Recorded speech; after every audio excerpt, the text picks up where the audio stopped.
اعوذ باللہ من الشیطان الرجیم بسم اللہ الرحمن الرحیم رب اشرح لی صدری ویسر لی امری واحلل عقدۃ من لسانی یفقہوا قولی۔ ہم دیکھ رہے تھے عظیم منتظم محمد صلی اللہ علیہ وآلہ وسلم۔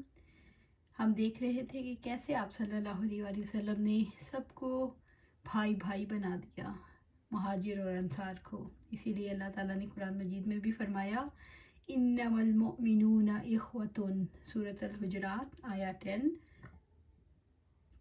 مومن وہ تو سب آپس میں بھائی بھائی ہیں۔ اس بھائی چارے کی عمدہ مثال آپ صلی اللہ علیہ وآلہ وسلم نے قائم کی۔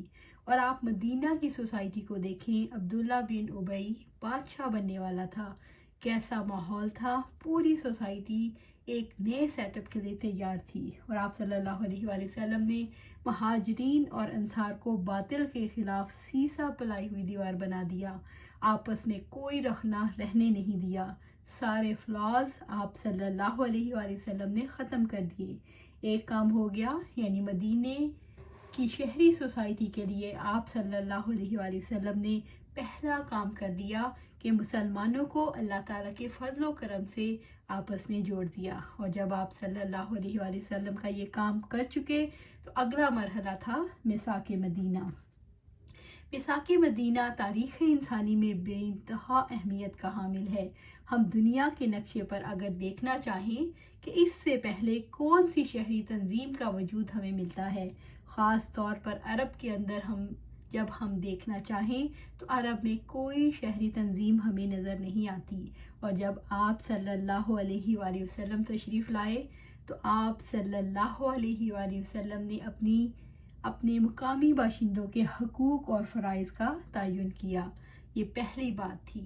مقامی باشندے اگر مسلمان ہیں تو ان کے لیے آپ صلی اللہ علیہ وآلہ وسلم کا ضابطہ مختلف تھا کہ ایک دوسرے کو رسپانسیبل بنایا کہ آپ ایک دوسرے کی حفاظت کرو گے، اور مہاجرین مکہ کے رہنے سہنے کا، ان کے کھانے پینے کا، ان کی آباد کاری کا انتظام کیا۔ اور غیر عربوں خاص طور پر یہودیوں کے ساتھ آپ صلی اللہ علیہ وآلہ وسلم کے سمجھوتے ہوئے آپ صلی اللہ علیہ وآلہ وسلم نے شہر کی سیاسی تنظیم کا کام بھی کیا، فوجی تربیت کا بھی آپ صلی اللہ علیہ وآلہ وسلم نے اہتمام کیا۔ پھر قریش مکہ سے مہاجرین کو جو نقصان پہنچا تھا، ان کے جانی اور مالی نقصان کے ازالے کا بھی اہتمام کیا۔ اس وقت خاص طور پر جو چیز زیر بحث ہے وہ ہے میثاق مدینہ۔ یہ مدینہ کا پہلا دستور تھا، the first written constitution in the world۔ اس سے پہلے کوئی تحریری دستور موجود نہیں تھا۔ اللہ کے رسول صلی اللہ علیہ وآلہ وسلم نے یہ پہلا دستور بنایا۔ تاریخ انسانی میں یہ ایک بہت بڑا کارنامہ ہے۔ اس سے پہلے کسی بڑے یا چھوٹے ادارے کے لیے کوئی باقاعدہ تحریری دستور نہیں ملتا۔ آپ صلی اللہ علیہ وآلہ وسلم کے اس دستور میں جہاں باہر کے خطرات سے نبٹنے کے لیے گنجائش موجود تھی، وہاں اندرونی خطرات سے بھی بچنے کے لیے آپ صلی اللہ علیہ وآلہ وسلم نے اہتمام کیا تھا، اور ہر معاملے میں اللہ کے رسول صلی اللہ علیہ وآلہ وسلم کی ہستی کو آخری حیثیت دی گئی۔ اس حوالے سے ہم دیکھتے ہیں کہ اس دستاویز میں جو ایک لفظ استعمال ہوا، دین، اس میں مذہب اور حکومت دونوں چیزیں آ گئیں، اور یہ ایک ایسا امر ہے جس کے بغیر اسلام کے مزاج کو سمجھا ہی نہیں جا سکتا۔ میثاق مدینہ کی مختلف 47 دفعات ہیں۔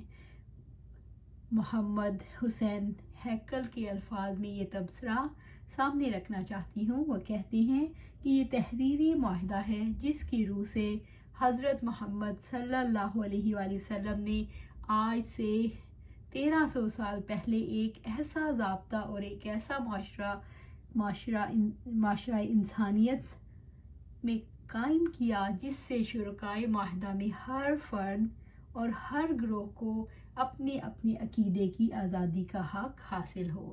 یہ اس معاہدے کی پہلی بات ہے۔ اور دوسری اہم بات ہے کہ انسانی زندگی کی حرمت قائم ہو، احترام آدمیت، اور تیسری چیز سے اموال کے تحفظ کی ضمانت مل گئی۔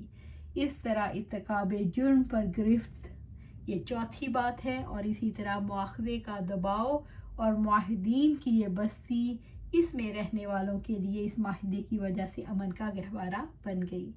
حیات محمد صلی اللہ علیہ وآلہ وسلم۔ دیکھیے کہ دو چیزوں کو خصوصی ارتقا ملا، دو چیزوں کی ڈیولپمنٹ ہوئی، ایک سیاست کی اور دوسرے مذہب کی۔ مذہب اور سیاست کے ارتقاء کی آپ صلی اللہ علیہ وآلہ وسلم نے بنیاد ڈالی۔ پھر ہم دیکھتے ہیں کہ دنیا کے فتنہ و فساد کے مقابلے میں یہ کتنا اہم اقدام تھا جو اللہ کے رسول صلی اللہ علیہ وآلہ وسلم نے لیا۔ آپ صلی اللہ علیہ وآلہ وسلم نے جس طرح غیر مسلموں کے ساتھ معاہدہ کیا، اب ایک شہری تنظیم وجود میں آ گئی جس کا ایک دستور بھی ہے، جس کا ایک سربراہ بھی ہے۔ اب اس تنظیم میں ہم دیکھتے ہیں کہ مدینہ کی ریاست کے کچھ اندر کے معاملات ہیں اور کچھ بیرونی خطرات ہیں جن سے تحفظ مطلوب ہے۔ رسول اللہ صلی اللہ علیہ وآلہ وسلم نے اندرونی معاملات کے لیے کیا اقدامات کیے؟ رسول اللہ صلی اللہ علیہ وآلہ وسلم کی اسلامی حکومت کو ہم دیکھتے ہیں کہ یہیں سے اخوت کے معاہدے کے بعد اور میثاق مدینہ کے بعد آپ صلی اللہ علیہ وآلہ وسلم کی اسلامی حکمت نے ایک نیا رخ اختیار کیا۔ یہ آپ صلی اللہ علیہ وآلہ وسلم کی فراست، آپ صلی اللہ علیہ وسلم کے تدبر اور انتظام کا بہت ہی خوبصورت نمونہ ہے۔ آپ صلی اللہ علیہ وآلہ وسلم نے ایک مرکز قائم کیا۔ اب آپ صلی اللہ علیہ وآلہ وسلم کی سابقہ کوششوں کے مقابلے میں یہ کوششیں سلطنت کا انتظام کرنے والے کی تھیں۔ پہلے آپ صلی اللہ علیہ وآلہ وسلم کی حیثیت ایک مدبر کی تھی، تدبیر کرنے والے کی، اور ایک منتظم کی حیثیت ہو گئی۔ آپ صلی اللہ علیہ وآلہ وسلم نے ایک صالح معاشرہ قائم کیا۔ آپ صلی اللہ علیہ وآلہ وسلم کی حکومت کا مقصد کیا تھا؟ ہر دور میں جب کبھی اسلامی ریاست قائم ہوگی اس کے یہی دو مقاصد ہوں گے، دعوت دین اور دوسرا اصلاح اخلاق، تیسرا تزکیہ نفس۔ قرآن حکیم نے اسلامی ریاست کے مقاصد کو متعین کیا، فرمایا یہ وہ لوگ ہیں جنہیں اگر ہم زمین میں اقتدار بخشیں تو وہ نماز قائم کریں گے، زکوٰۃ دیں گے، معروف کا حکم دیں گے، منکر سے روکیں گے، سب کاموں کا اختیار اللہ تعالیٰ کے حکم میں ہے۔ سورۃ الحج آیا 41۔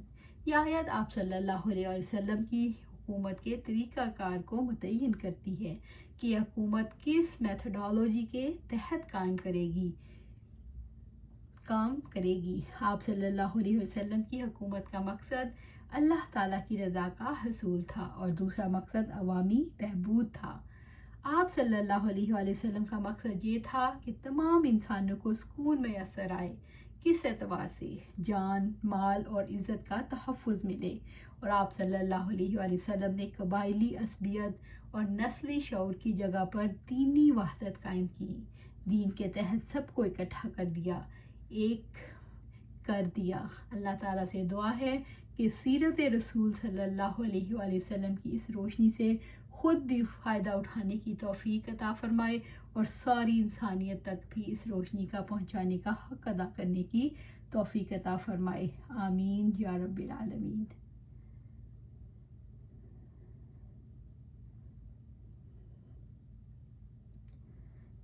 اب ہم نے جو پڑھا ہے اس کی روشنی میں ہم نے دیکھنا ہے کہ کیا میں اہل خاندان کو دین کی دعوت دے رہی ہوں؟ کیا میں اشاعت اسلام کے لیے کوشاں ہوں؟ کیا مجھے معاشرے کے جوانوں، خواتین اور بچوں کی تعلیم کا خیال آتا ہے؟ کیا میں اشاعت اسلام کے لیے اندرونی کوششوں کے لیے پلاننگ کر چکی ہوں؟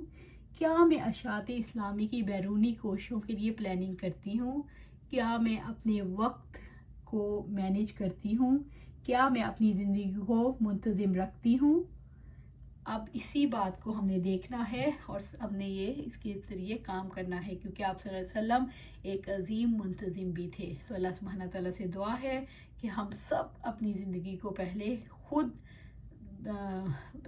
اس کو ترتیب دیں، اس کو ٹائم مینجمنٹ کریں اور سب کے لیے اس کا کام کریں۔ اس میں کیا ہے؟ تزکیہ نفس کرنا ہے، اب دعوت کا کام کرنا ہے، منکر سے روکنا ہے اور گڈ کو سپریڈ کرنا ہے، یعنی امر بالمعروف اور نہی عن المنکر کرنا ہے۔ اس کے بغیر ہماری کوئی اس میں ہماری پکڑ ہو جائے گی اگر ہم نے نہ کیا، کیونکہ یہ زندگی کا، یہ دین کا اہم کام ہے. جیسے آپ کو پتہ ہے سورۃ العصر ہمیں پورا بتا دیتی ہے، والعصر ان الانسان لفی خسر الا الذین آمنوا وعملوا الصالحات وتواصوا بالحق وتواصوا بالصبر.